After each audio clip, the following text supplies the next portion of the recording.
This one comes from Neal, and he says, "Greetings, First Sergeant Pop and Rear Admiral of the Gay Cruise Blake." I did no. I am glad to be the captain. I will be nobody's rear admiral. It's just a pet, especially because the troon who's supposedly like the health secretary or whatever is that they gifted that dude a rear admiral. Gross. First of all, thank you, Pop, for your military service to your country, and thank you, Blake, for your civilian service. You two are invaluable heroes who help pull men out of the abyss and live better lives with the most powerful weapon of all, which is laughter. I just have 2 short stories for you that happened to me recently and gave me a clue that hoes be getting mad, yo.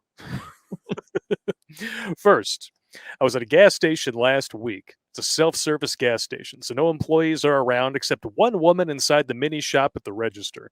At the air pump, there's a lady standing there beside her car, arms crossed, waiting for someone to help her with her tires. And guess what? No one's helping. That's right. Small line of cars is beginning to form behind her. Get the fuck out of here! Just get it on or leave. She shouts angrily, "Will no one help the lady with her tires?" And the answer was more honking and yelling. Fuck no! You're OPP! Get out! Finally, she gets so mad. She gets in her car, just drives off in a huff. I hope her tire blew up. I found it amusing and reassuring that no simps got out of their cars to help this helpless, strong, independent whammon who don't need no man with her tires. Word is getting out, it seems. Good. I mean, we just did a whole. We shot a pop culture yesterday about the price of playing Captain Save-A-Ho. Essentially, we call it Beat Down Bob. Still on the board. Still on the board. Yes. That is not a penis. That is 2 stick figures with arrows. At least I think. Yeah, it's stick figures. Stick figures with arrows. There's probably a penis on the board somewhere. Disregard the penis in the corner. Well, I mean, if you come to some woman's aid and you get scuffed up and you get charged, it's going to cost you right around $19,000 before it's all said and done. If the law gets involved, oh yeah. Yeah. So, and then there's like, if you damage the other person, you can get sued civilly.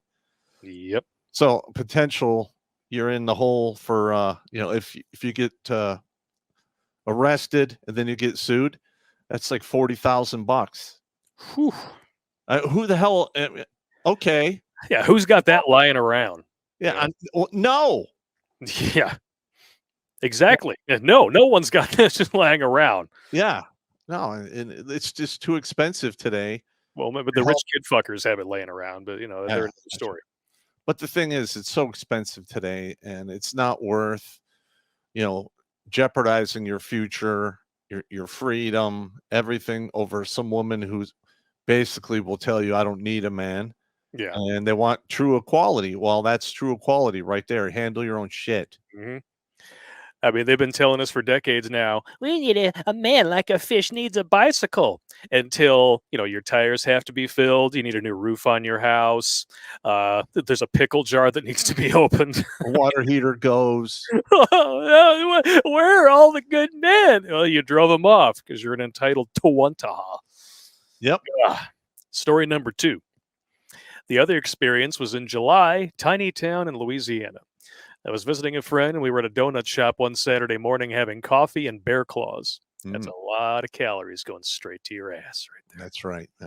We'd gone to that shop 3 mornings in a row, and there was always a small group of women there at the same table, and they kept glancing at us. On that particular Saturday morning, one of the girls who had an underbite that would make a bulldog jealous walked up to our table with her half-empty coffee cup and just sat down beside me. Instinctively, I put a hand on my Walther PPK hand-me-down from my dad, which I conceal carry under my shirt, and asked, "Do you want something?" She answered, "I was wondering if you'd buy me a donut so we can chat." No, leave us alone. She got up and kicked our table before she stalked off furiously, which wasn't a smart thing to do, as there were 2 cops sitting behind us having their donuts and coffee. I turned to them and said, "Do you see that, Sheriff? Cop wasn't a sheriff, but he appreciated the promotion to Roscoe P. Coltrane, so he and his partner got up and went to talk to the bulldog and her friends. They ended up leaving the premises. Little signs here and there. But Yep. where is it? But when you add it all up, it looks like guys are starting to wake up and think twice before rushing to the rescue of these strong, independent damsels in distress. And listen, men are pulling out of dating as well.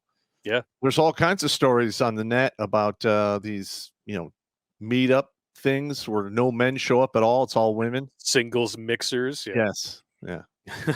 Unfortunately, back in the day, I went to a couple of those, and it didn't really work out. Yeah. I can't really imagine you speed dating. No. Well, I'm not really good at the whole interview process. Nah. How much is in your 401k? Well, wouldn't you like to know? By the way, Pop, how you doing? Yeah. That's where I came up with the whenever I hear something like that on a date, I'll be like, oh yeah. Well, what is the serving temperature of a pork roast? What? Name me 3 spices that go in spaghetti. Yeah. Shit, name me 3 things that go in spaghetti. Yeah. But, it's like these women show up on this planet already pre-programmed, how to weed you out and find out what's going on. And Yep. I don't know. I find it pretty reprehensible, but that's just me. Oh, yeah. His final line here says, women are getting more brazen in their approach, and they're getting more furious about getting told no. Amen to that. We've said it many times. Rejection makes a man and breaks a woman. Yes, it does. Watch Grunt Speak live every Tuesday and Thursday at 8 p.m. Eastern. And if you want to join Pop for Supporter Sundays, go to redonkulous.com/donate and make a monthly pledge. A link is in the Meat Gazer box.